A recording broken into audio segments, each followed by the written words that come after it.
So for you now personally and professionally, we'll even say, what are some of your goals in the hunting industry?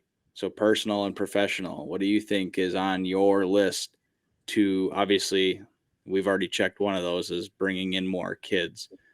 But let's start with personal goals for the hunting industry. What are some of your personal goals? Personally, one of my big goals is I want to be able to, or I want to hunt from the ground. Mm-hmm. That's I think it would just be so because I haven't hang and hunt and I don't have a saddle, so I'm still kind of learning the situational aspects of like where to where to go Mm-hmm. Yep. based on situations.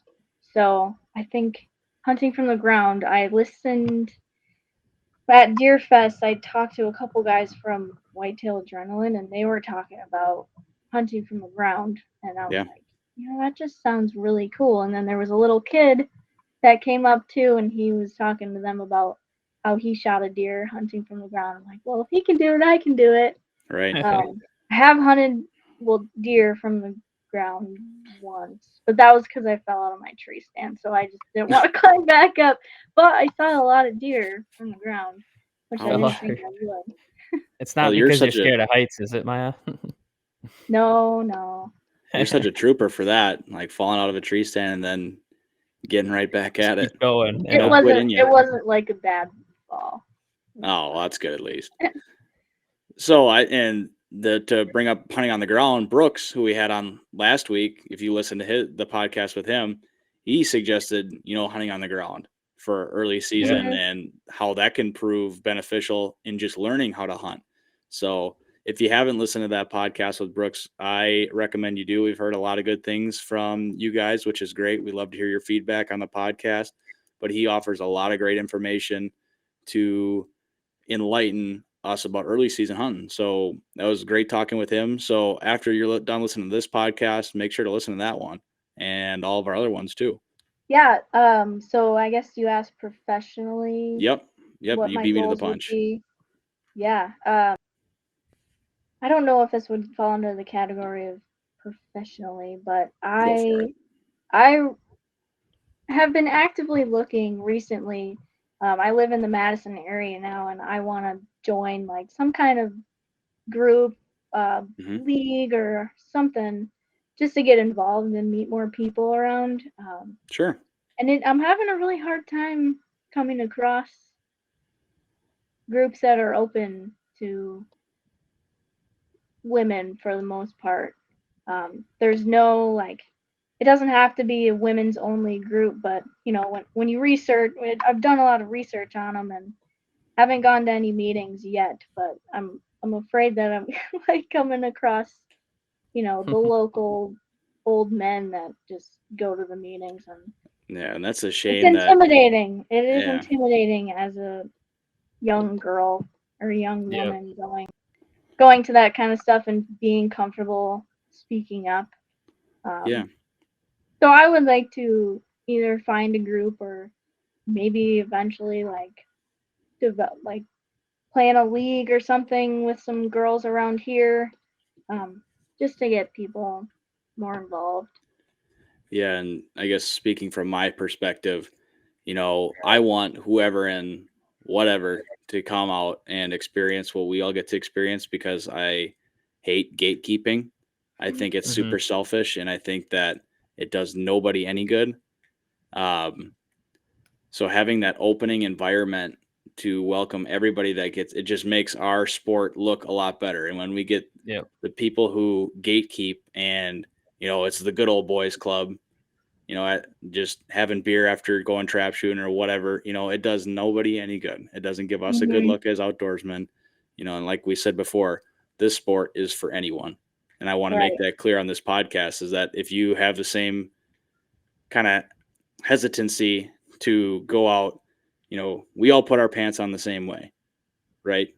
No matter if you're male or female, uh, old or young, whatever, we're all the same and we all support the same message when it comes to hunting, which is preservation of the species and also providing for ourselves and families.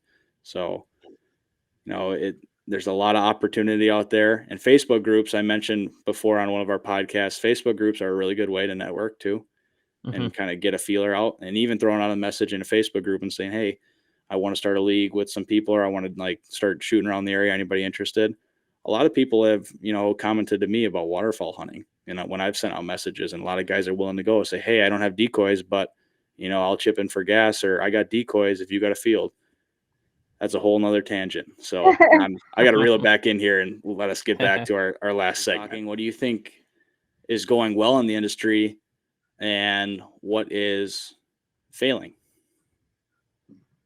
Yeah, well, I mean, going well is developing all of these clothing and gear towards women, like I mentioned before. But one thing I think we can work on as an industry,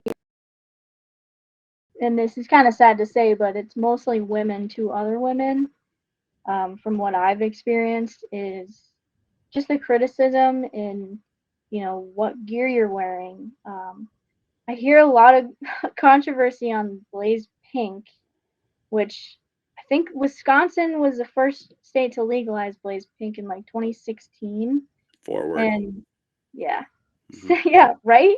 Yep. And since then, I know there's been like a lot of controversy on it, even though it's proven to be as visible, if not more, than blaze orange. So like when I was at Deer Fest, I overheard this little girl running up to a blaze pink suit that we had. It was like on clearance, and she was just super excited that there was blaze pink there, and like a bunch of camo. Super excited to see that there was pink, and her dad was really sad. He said, "I'm not taking you out hunting if you're gonna wear pink," and it was just something like that was extremely discouraging. And that's another reason why young girls don't want to go out hunting. There's a lot, like surprisingly, a lot of controversy on seeing women wear makeup in their pictures, and it's like, who cares? Who cares if you're wearing pink, or if it makes you feel confident and whatever? Like, who cares? So I think that we could work on as an industry, both men and women. Just, it doesn't really affect anybody, so well said. Why is it such a big deal? But that's one thing that I think we could definitely improve on. Fit well with the Shakedown sound off right there. Right. Yeah, that was a little bit of a rant there, but it's there you go. Like, who that would have been cares? a good one. Part two of our Shakedown sound off. Yeah, right there. That's what it was. And I feel like there'd be controversy if I started wearing makeup in the stand. The only kind of makeup I probably look good in is face paint, but yeah, take a lot of work to make me look a little bit better.